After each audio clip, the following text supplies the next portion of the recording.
At midnight chains break. At midnight secret plans against you collapse. Midnight is not silence, it is warfare. And yet midnight is when heaven bends its ear the closest. If you have ever wondered why your enemies rise so bold in the day, it is because they whisper and plot in the night. But hear me, when you lift Psalm 91 at midnight, every whisper dies, every plot crumbles, and your enemies scatter as dust before the wind. Picture it, you standing in the quiet of midnight, the world asleep, but your voice breaking the stillness with words sharper than any blade.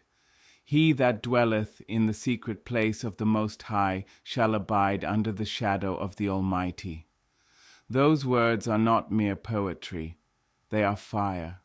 They set the night ablaze, and darkness trembles. Do not be fooled. Evil respects midnight, but it fears Psalm 91. The psalm builds a wall around your home. It covers your children while they sleep.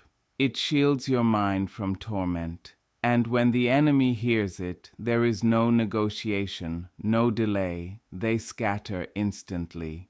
Midnight becomes your courtroom, and the judge rules in your favor. Every time you whisper those verses, heaven writes protection across your door. Your threshold becomes holy ground. The arrows of the day cannot reach you. The terrors of the night cannot touch you. Because the promise is clear, He shall give His angels charge over you. Evil does not always wait for the morning sun to rise. It is patient, cunning, and it knows when the world is most vulnerable. Midnight has always been more than just the hour between night and day. It is a sacred battleground. It is the hour when silence falls across the land, when most hearts are asleep and the world seems still. Yet behind that stillness, unseen forces stir. Midnight is when whispers travel through unseen corridors. Midnight is when the enemy believes you are too tired, too distracted, or too unconscious to defend yourself. But midnight is also when heaven leans closest to earth, when prayers rise louder than the ticking clock, and when faith becomes a sword sharp enough to cut through shadows. Think of it this way. In the scriptures, many of the most powerful shifts happened at midnight. It was at midnight that Paul and Silas sang hymns in a prison cell, and the earth trembled until the chains fell loose. Midnight is not an ordinary hour. It is a threshold. It is the crossing point between yesterday's battles and tomorrow's victories. The enemy understands this. That is why midnight is often filled with spiritual traffic, dreams that disturb, fears that arise without reason, sudden restlessness that robs you of peace. Midnight is where destiny can be delayed or accelerated, depending on whose voice fills the silence. That is why evil often operates in this hidden hour. Plans are made in darkness long before they are seen in daylight. What people see as sudden attacks in the morning are often the result of seeds planted in the midnight hour. The sickness that arises, the arguments that erupt, the strange losses that appear in broad daylight, they often have their root in what was released spiritually when the world was asleep. Midnight is not only a time on the clock, it is a time of vulnerability. A house without prayer at midnight can be a house left open for invasion. Yet there is another truth. Midnight is not only for the enemy. Midnight belongs to God. Midnight is an altar where power shifts hands. When you rise at that hour, you declare to the unseen realm, I am awake, I am aware, I am standing guard. You do not wait for the light of morning to fight. You take authority when the world is silent. You meet the darkness head on. This is why the shock of midnight is so powerful, because it is not just about fear or attack. It is about awakening. It is about realizing that when the sun goes down, your spirit does not sleep. Midnight is the moment you discover that battles are won in silence before they are seen in daylight. Midnight is where destinies turn. Midnight is where heaven listens most intently and where victory begins its first breath. Psalm 91 is not a gentle lullaby, it is a declaration of war. Every line of it carries weight, every promise is carved into eternity, and every word shakes the unseen. When you read it, you are not simply speaking verses, you are drawing a sword, raising a shield, and stepping into a fortress built not by human hands, but by the Almighty. The beauty of Psalm 91 is that it sounds tender, yet it terrifies darkness. To the believer, it is comfort. To the enemy, it is fire. It begins with a condition. He that dwelleth in the secret place of the Most High shall abide under the shadow of the Almighty. That is not just poetry, it is geography of the Spirit. The secret place is not a building, not a mountain, not a temple made by men. It is the presence of God, invisible yet unshakable. To dwell there is to take up residence in safety. To abide there is to refuse eviction by fear or doubt. The shadow of the Almighty stretches wider than any darkness of night, and when you live beneath it, arrows may fly, storms may rage, but none can pierce through that covering. Psalm 91 speaks of deliverance from the snare of the fowler and from the noisome pestilence. Those words may sound ancient, but they are as present today as they were centuries ago. The snare is every trap set for your downfall, every scheme built to make you stumble. The pestilence is not only sickness of body, but corruption of spirit, confusion of mind, and despair of heart. When you speak Psalm 91, you declare that none of these can prosper against you. You clothe yourself in truth, and truth is armor. What makes this psalm so powerful is its certainty. It does not whisper maybe. It does not suggest perhaps.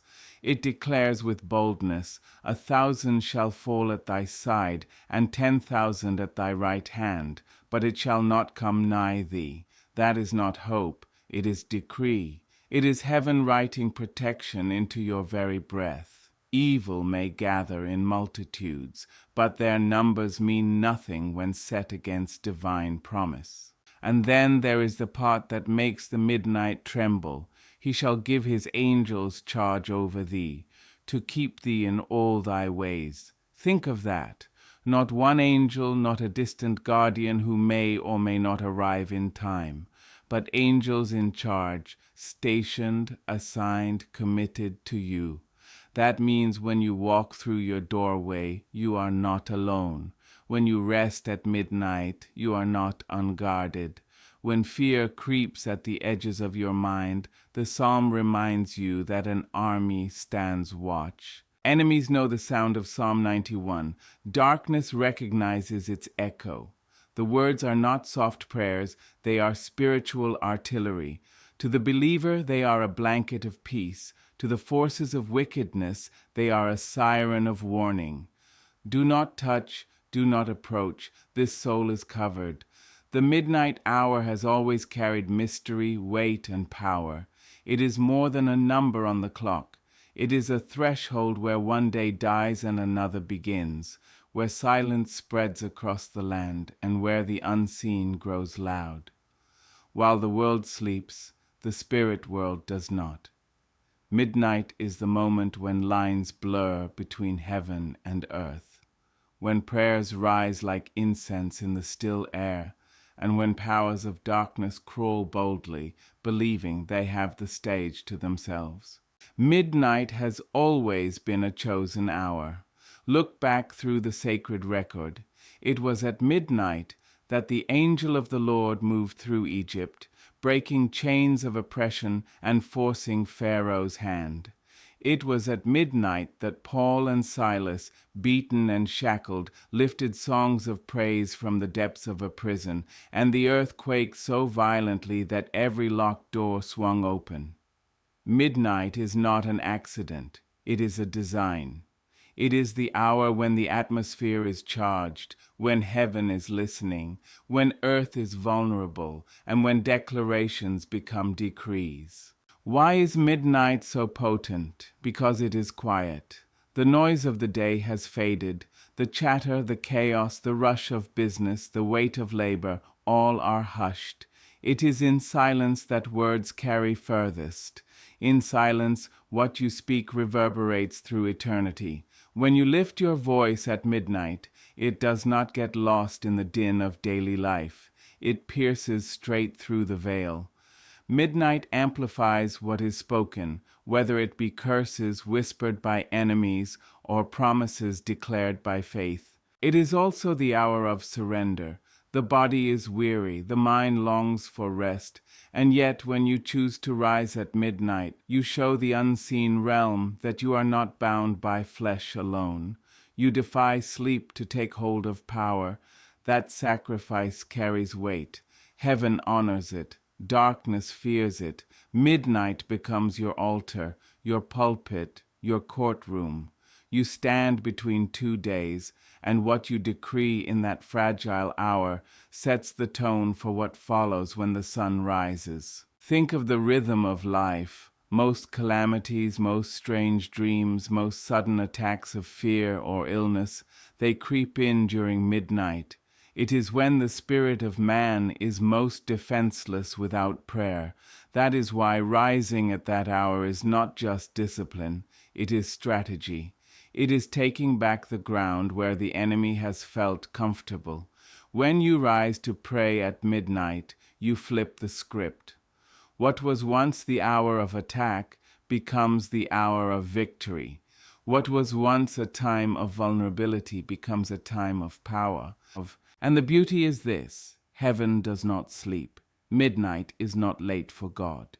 Midnight is not quiet to his ears. It is the hour when he leans closer, when he moves swiftly, when angels are dispatched with urgency. To the enemy, midnight is the cover of darkness. To the believer, midnight is the unveiling of light. It is proof that even in the darkest hour, the presence of the Almighty is near, listening, ready to scatter every foe at the sound of his word. When the words of Psalm 91 rise in the midnight hour, enemies scatter. Not because your voice is louder than theirs, not because you are stronger in flesh, but because the word itself carries a fire that no darkness can endure. The unseen realm knows power when it hears it. Spirits of wickedness recognize when authority is present, and they do not negotiate with it, they flee. Enemies scatter not gradually, not hesitantly, but instantly, because the psalm is not a suggestion. It is a decree written by the breath of God himself. Enemies thrive in silence, in ignorance, in passivity. They creep in through fear, through doubt, through the unguarded moments of your life. But when you open your mouth and speak Psalm 91, you are no longer silent. You are no longer unaware. You are declaring, in the presence of every unseen adversary, that you know who you are and whose you are. The psalm becomes a trumpet in the darkness, and the sound of that trumpet makes enemies scatter like dust carried by a storm. Consider the imagery. 1,000 shall fall at thy side, and 10,000 at thy right hand, but it shall not come near thee. That is not just poetry. That is battlefield language. It is the vision of a believer standing in the middle of conflict, surrounded on every side, yet untouched, because divine covering has been activated. The scattering of enemies is not symbolic, it is literal in the unseen world. When you read those words, arrows that were aimed at your life lose their direction. Traps set for your feet snap closed on empty ground. Whispered curses bounce back toward the sender. The enemy is clever, but he is also fearful. His entire power rests on deception, on convincing you that you are weak, uncovered, unprotected, but Psalm 91 unmasks him. When you read, "He is my refuge and my fortress, my God, in him will I trust," you strip away every lie of vulnerability. You make it clear you are not standing alone. And once the enemy sees you covered, sees you guarded, sees you dwelling in the shadow of the Almighty, there is no ground left to hold. He must scatter. Think of how shadows behave when light appears. They do not linger, they do not argue, they vanish. The same is true in the spiritual realm. Darkness cannot stand against light. Fear cannot stand against faith. Wickedness cannot endure the sound of God's promises spoken aloud. At midnight, when Psalm 91 is declared, enemies who once strutted boldly in your dreams, in your thoughts, in your household, lose their footing. They stumble, they break ranks, they scatter. And it happens instantly. There is no waiting list for divine power. The promises of God do not queue in line. The moment they are spoken in faith, they ignite, and what ignites consumes. The scattering of enemies is immediate because the word itself carries the authority of the one who spoke the world into being. So when you rise at midnight and release Psalm 91 into the silence, the enemy has only one option left: to run. Authority is not always loud. Sometimes authority is quiet, steady, and unshakable. Midnight prayer is that kind of authority. It is the moment when you, as a child of God, stand not in your own strength but in the power that has been given to you. It is not about eloquent words or long speeches. It is about the posture of your spirit. When you rise at midnight and open your mouth to declare Psalm 91, you are not begging for protection. You are exercising authority. You are not a victim trying to survive the night. You are a guardian taking dominion over it. Midnight prayer is a declaration that you understand the ground you walk on. It is your way of drawing a boundary line in the spirit and saying, "No further." Evil understands boundaries, but only when they are enforced. If you leave your threshold unguarded, anything can walk in. But when you speak Psalm 91 at midnight, you establish spiritual law at your doorway. You let every unseen visitor know that this house, this family, this life is not available for torment. Authority is simply power made visible, and prayer is how you wield it. This kind of authority is rooted in identity. Too many live like they are powerless, like they are waiting for rescue, when in truth they have already been given power to tread upon serpents and scorpions, and over all the power of the enemy. Midnight prayer is the place where you remember that promise and walk in it. It is where you stop shrinking back from shadows and start casting them out. At midnight, the world is quiet, but your spirit is awake, and that awareness becomes strength. When you rise to pray, you are telling the enemy, "I see you, and I am not afraid." That statement alone shatters the grip of fear. Darkness thrives on fear, but authority thrives on faith. Speaking Psalm 91 at midnight is an act of faith that calls heaven's army to attention. It activates the angels who already have charge over you. It aligns you with the promises that cannot fail. In that moment, you stop being prey and step into the truth that you are protected, covered, and empowered. Authority is not only defensive, it is offensive. Midnight prayer is not just about blocking attacks, but sending them back. When you declare, "No evil shall befall me, neither shall any plague come near my dwelling," you are not simply hoping for safety, you are commanding safety. You are enforcing the covenant written in the Word. The enemy may attempt, but attempts without authority are failures, and your midnight declaration makes every attempt powerless. The beauty of midnight authority is that it does not depend on how strong you feel. You may rise weary, eyes heavy, voice trembling, but the authority does not rest on you. It rests on the word you release. The moment it leaves your lips, the heavens recognize it, and the earth must obey. That is the weight of midnight prayer. It is the moment when weakness bows to strength, when silence turns into decree, and when your authority is revealed, not to prove you mighty, but to prove that you are covered by the Almighty. Your home is more than walls and a roof. It is the place where your heart rests, where your children dream, where your peace is meant to live. And because of that, it is one of the first targets of the enemy. He does not always strike in obvious ways. Sometimes it is through constant arguments, restless nights, sudden illnesses, or a heavy atmosphere that feels unexplainable. That is why the protection of your home is not something to take lightly.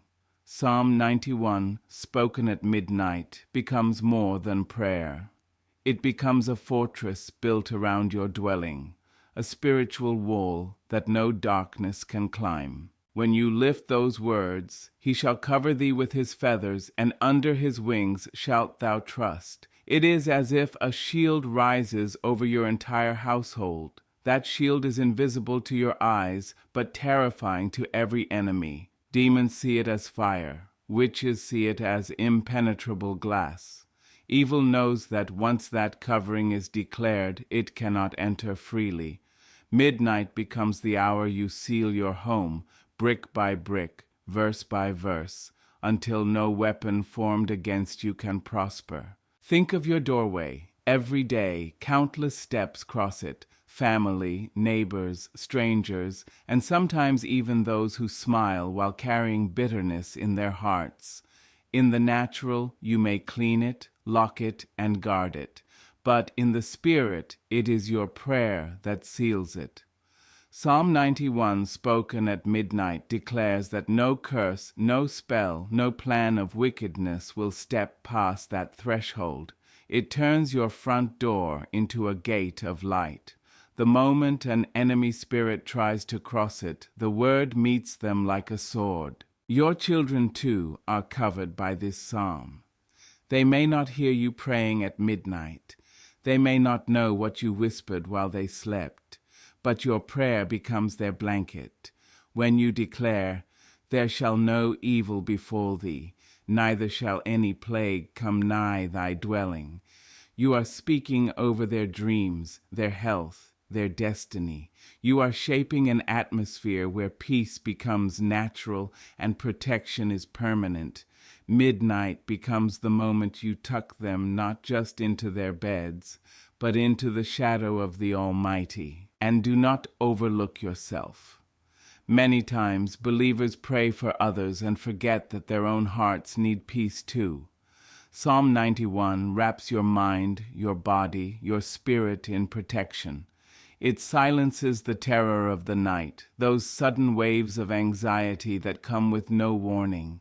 It shields you from the arrows of fear, the whispers of doubt, the schemes of those who wish you harm.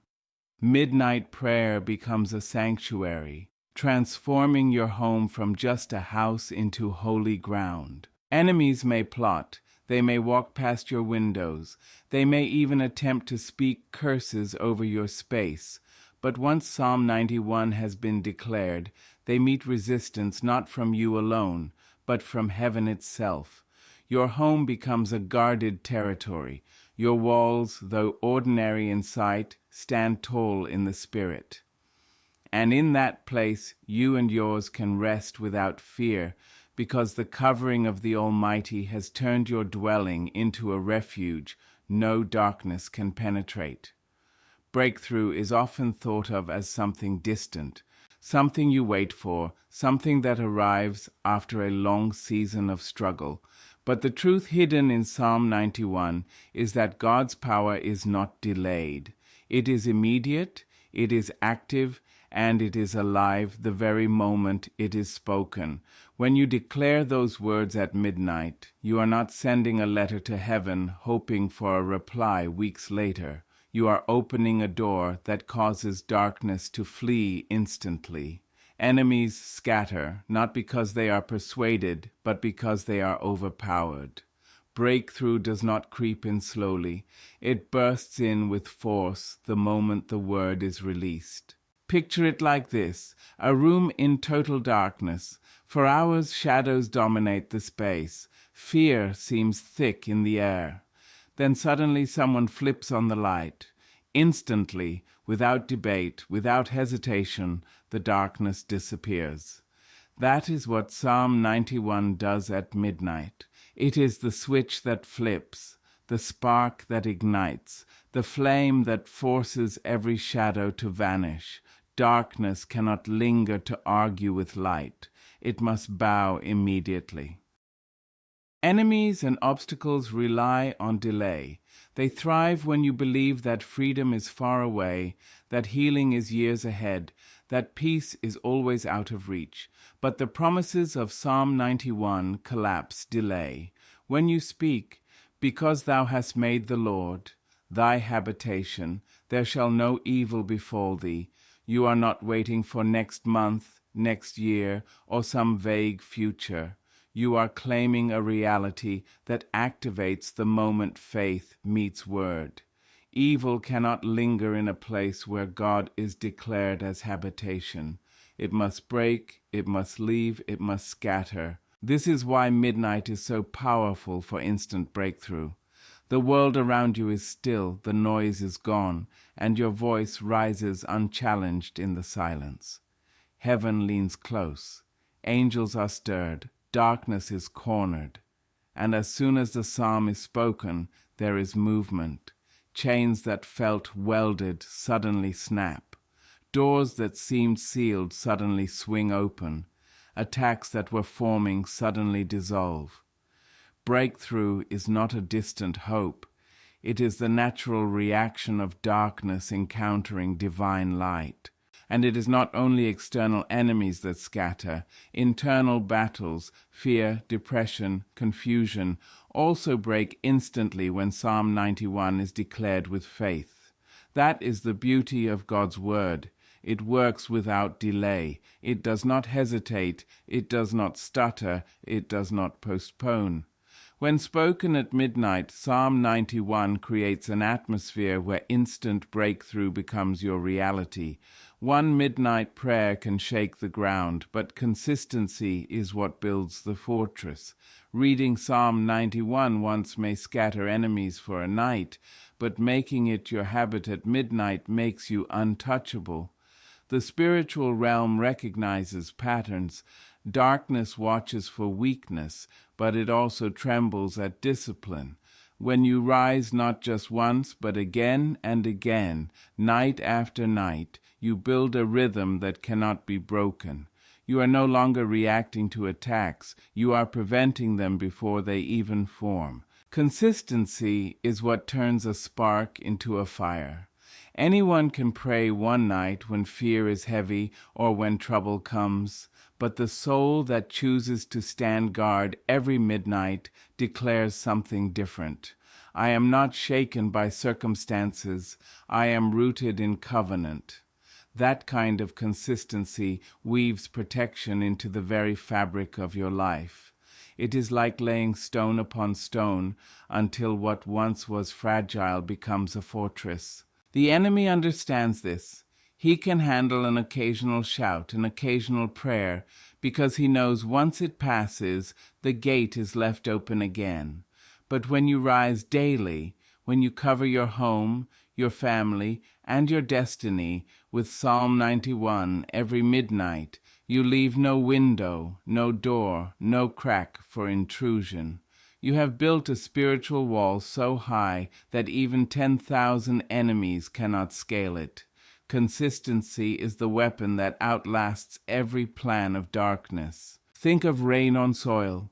One drop may make little difference, but drop after drop after drop, the ground changes. It becomes soft, fertile, able to bring forth life. Your consistent midnight prayer does the same.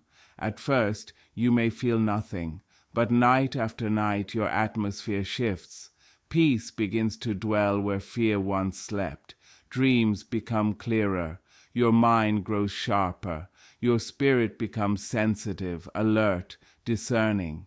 That is the fruit of consistency. It reshapes not just your night, but your entire life. Psalm 91 is not meant to be read as a ritual. It is meant to be lived as a lifestyle.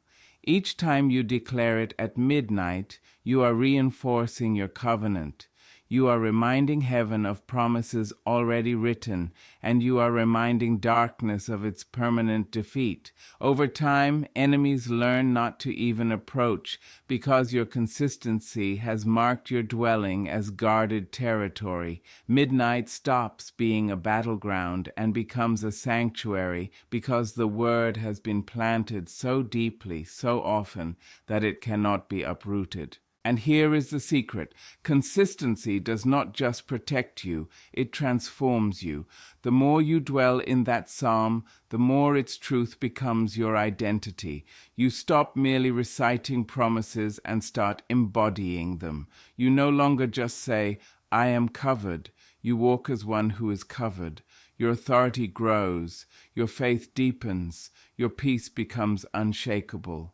One midnight can scatter enemies, but many midnights build a legacy. A life consistently hidden in the shadow of the Almighty becomes a life no darkness can touch. Beloved, what begins at midnight does not end with the dawn. When you rise to declare Psalm 91 in the stillness of that sacred hour, you are not merely filling silence with words. You are changing the atmosphere around your life. You are stepping into a covenant that has never broken, a promise that has never failed, and a shield that no darkness can pierce. The enemies that once gathered bold in the night now scatter because they know the sound of divine authority. The walls of your home are covered, the dreams of your children are guarded, and your spirit walks clothed in peace. The midnight hour, once feared, becomes your altar. The psalm, once read, becomes your weapon, and your consistency, once difficult, becomes your power. You do not wait for morning to fight. You conquer in the silence while the world sleeps. The chains that rattled in secret have fallen. The arrows aimed at your doorway have broken. The shadows that stalked your nights have been driven out by the light of the word. Carry this truth with you. Psalm 91 is not a prayer of desperation. It is a declaration of dominion. It is not the cry of the powerless. It is the anthem of the covered. So tonight, when the clock strikes midnight and the world is still, lift your voice. Speak those words with faith. Let the heavens hear. Let the earth know. Let the darkness tremble. Because you are dwelling in the secret place of the Most High, and in that place no enemy can stand, no weapon can prosper, no night can overcome.